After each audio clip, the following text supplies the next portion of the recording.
Today I'll be teaching you guys how you guys can change jersey or your team's kit in eFootball. So for this you need to go into a match.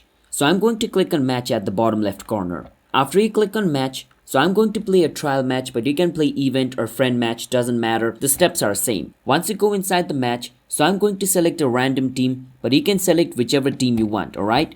So after you select the team which you want, at the bottom left corner, you can see the little setting icon. You want to click on the setting icon. From over here you can see the hanger icon, which is the third option. Click on it. From over here you can select the kit. So my team has 2 kits.